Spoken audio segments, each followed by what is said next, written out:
Today, we're looking at a red ink by Monteverde Red Velvet. Hi, I'm Adam, and I'm an ink guy. There's timestamps down below so that if you want to skip around, you can, but if you got the time, check out the entire video. You can follow me over on Instagram, and don't forget to subscribe. To make sure I have a range of experience with this ink, I do the writing samples. I then inked up this Italics brand Chaplin's tankards with an oblique italic nib. I wrote with it for the day. I then used it to take the notes for this video. In order to have some standardization in my writing samples, I always use Clairfontaine, Tomoe River, and Rhodia paper. I do test other papers, but those will show up later in the video. Now, let's look at the writing sample. I picked this ink up in sample form, so it came in a vial like this. And to keep my writing samples consistent, I use a Jinhao 159 with a Goulet 1.1 stub, a Jinhao X450 with a Goulet medium, and a Jinhao X750 with a Goulet extra fine.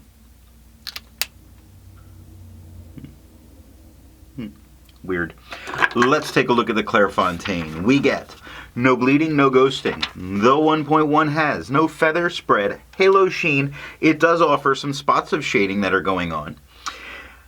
Mostly very dark though. The extra fine is a bit lighter than the stub with no feather spread, halo sheen, a very nice shading here, 7 seconds to dry. Medium is the same tone as the extra fine with no feather spread, halo sheen, still a very nice shading throughout this writing. 10 seconds to dry.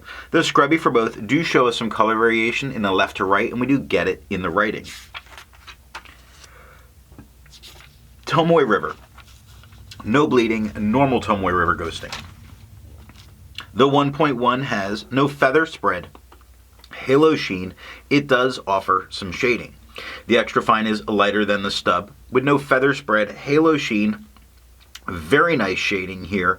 We see a great peppering of darker letters here with 6 seconds to dry.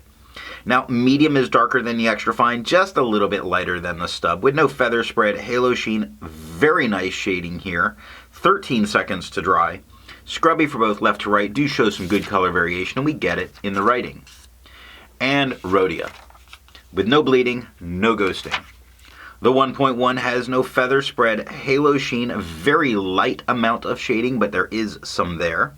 The extra fine is a lot lighter than the stub with no feather spread, halo sheen, very light amount of shading going on here as well, but where it is, it's very nice. Like you look at the end of Fox, you look at what's going on in Quick, because it gets darker at the bottom of the Q, darker at the I, and darker in the K, but the rest of the word is nice and light. So where it's at, it's nice. 5 seconds to dry. Medium is darker than the extra fine, about the same tone as the stub. With no feather spread, halo sheen, a very nice peppering of lighter letters in here. Instead of it being darker, it's more about it being lighter because this is the darker tone of this ink. 9 seconds to dry.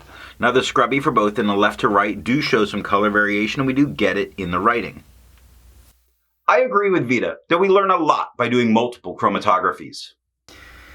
The one on the left is done the way it's supposed to be done. I put a line of ink down and immediately put it into water for 10 to 15 seconds. And we see this very nice red at the bottom.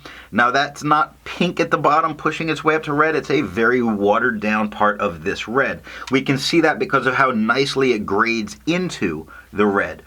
But across the very top, what's very interesting is at the very line on top is a nice turquoise, and that's what's giving this its sort of shading into a little bit of a brown, and shades into a red that leans brown. It's because of that turquoise that's there. That turquoise looks to be a little green leaning, and between the green leaning turquoise at the top and the red, we start to get kind of a brown tone. Now the one on the right, I let dry for 10 minutes before I dunk it into water. And there is no difference between these two chromatographies other than the fact that I marked one as where I let it dry for 10 minutes, which means I'm not expecting any kind of real resistance here. Resistance tests are done to see how well this ink can be expected to perform on the page, and more importantly, how hard it may be to clean from your pen. Now I let the smear dry for 3 days before testing it. Looking at the highlighter, it handled itself incredibly well. I would feel safe using this in a note-taking situation because it didn't have any adverse problems. Very nice.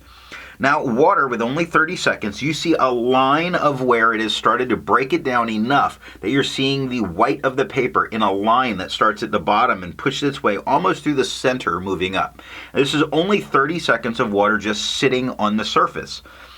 Water is all that it took for me to get it out of my pen, and I think that given a little more time, it would take it entirely off the paper. Pen flush does everything that water does, just a hair more. You do see at the very bottom of it that more of the white of the paper is starting to come through, but we didn't need pen flush to clean this. The 1/3 bleach solution completely removes it from the paper, but you're not going to need that to get it out of your pen. As far as viscosity or flow, for the inks I've tested, I've found an average viscosity of 2.5, with the realm of normal being from 2.1 to 2.9. Monteverde's Red Velvet has a viscosity of 1.29, making this an incredibly wet ink.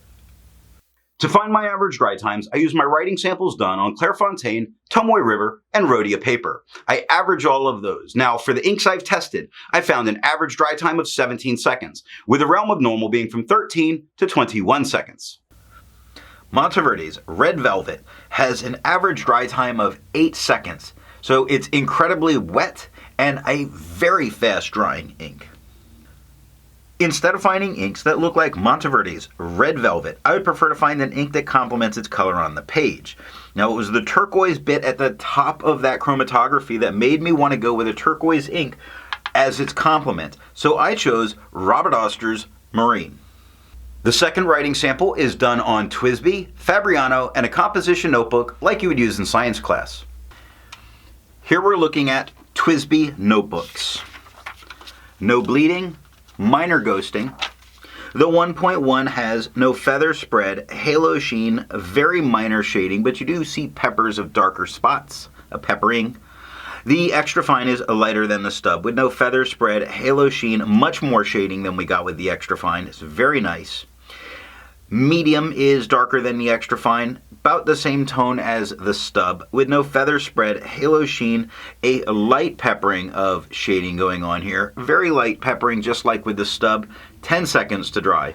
Now the scrubby for the extra fine and the medium both show some color variation. Shows up much better with the extra fine.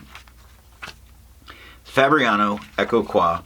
No bleeding, no ghosting. The 1.1 has no feather spread, halo sheen, very light amounts of shading that you do get to see going on, especially when the nib is going over itself a couple times, like on the E or at the top of the T, so it's nice there. Extra fine is lighter than the stub with no feather spread, halo sheen, a very nice amount of shading going on here. 5 seconds to dry. Medium is the same tone as the extra fine with no feather spread, halo sheen, very nice shading. 7 seconds to dry. The scrubby for both show us good color variation, and we do get it in the writing. And last up is composition notebooks. You know, like you would have used in science class. Now we get no bleeding. Of course we're going to get a ton of show through. It's such a thin paper. The medium at the top has no feather spread, halo sheen, no shade. The extra fine is quite a bit lighter than the medium. With no feather spread, halo sheen, it has very nice shading in here. 2 seconds to dry. The scrubby shows good color variation left to right, and we get that in the writing, and that is all that I have for writing samples. So what do I think of Monteverde's Red Velvet? This is a very interesting, very nice red tone that shades incredibly well, and not a lot of red inks shade well. While some of my preferences have gone away from shading reds, this one looks awesome. So what nib and pen will give the best writing experience with this ink? Anything except a gusher. A gusher of a pen, regardless of its nib, is going to drown out the shading that is really making this red stand out in such a great way. If you've enjoyed this video and made it this far, I'd appreciate a thumbs up, and if you didn't like it, give me a thumbs down and tell me why. Thanks for watching.